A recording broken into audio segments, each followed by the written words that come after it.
Assalamualaikum warahmatullahi wabarakatuh. Salam sehat dan bahagia. Perkenalkan, nama saya Fadlillah. Saya adalah calon guru penggerak angkatan ke-10 dari SMP Negeri 4 Sungai Tabuk, Kabupaten Banjar, Kalimantan Selatan. Nah, saya akan menyampaikan kesimpulan dan merefleksi pemikiran filosofi Ki Hajar Dewantara pada tugas koneksi antar materi modul 1.1. Saya akan merefleksikan diri saya melalui 3 pertanyaan. Adapun pertanyaan pertama adalah, apa yang saya percaya tentang murid dan pembelajaran di kelas sebelum saya mempelajari modul 1.1? Yang kedua, apa yang berubah dari pemikiran atau perilaku saya setelah mempelajari modul 1.1?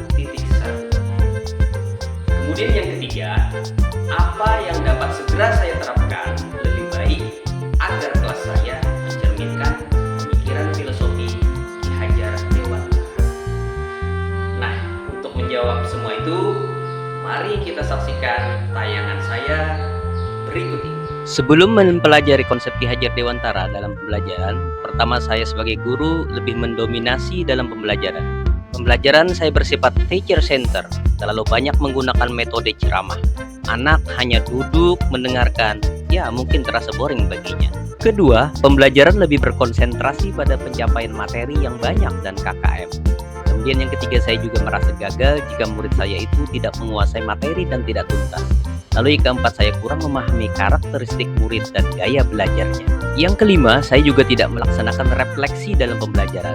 Kemudian yang keenam, saya meyakini bahwa murid sebagai lembaran kertas kosong dan guru bisa mengatur murid dan condong memaksanya. Kemudian, apa yang berubah dari pemikiran atau perilaku saya setelah mempelajari modul 1.1 ini?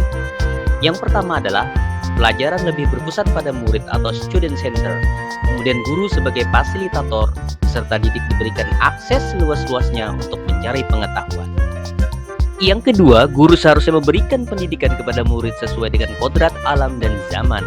Kemudian yang ketiga adalah murid juga mempunyai gaya belajar dan karakteristik yang berbeda, sehingga guru harus memfasilitasi pembelajaran yang berbeda pula pada setiap murid atau pembelajar yang mengakomodir semua kebutuhan siswa. Yang keempat, saya juga menyadari murid bagaikan kertas yang buram yang sudah ada tulisannya tetapi masih buram. Nah, di sini guru sebagai penuntun untuk mencapai kodratnya. Kemudian yang kelima, saya juga dapat lebih menghargai setiap karakter belajar peserta didik. Anak terlahir berbeda, setiap individu mempunyai keunikannya masing-masing. Juga saya sadar dengan adanya perbedaan ini akan menjadikan pembelajaran lebih bermakna. Kemudian apa yang dapat segera saya terapkan lebih baik agar kelas saya mencerminkan pemikiran Ki Hajar Dewantara? Yang pertama adalah menerapkan pembelajaran interaktif dan menyenangkan serta berpusat pada murid. Lalu yang kedua adalah menerapkan pembiasaan pendidikan karakter atau budi pekerti secara berkelanjutan yang dimulai dari diri sendiri berbasis kearifan lokal dan budaya setempat, karena adanya arus teknologi yang bisa mengancam kearifan lokal kita. Yang ketiga, menerapkan pembelajaran yang menuntun anak atau konsep AMONG. Kemudian yang keempat adalah mengenali karakteristik dan gaya belajar setiap murid dan menjalani komunikasi yang baik dengan orang tua murid.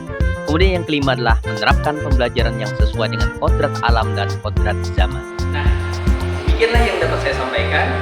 Tetap semangat, salam sehat dan bahagia. Akhir kata, billahi taufiq wal hidayah.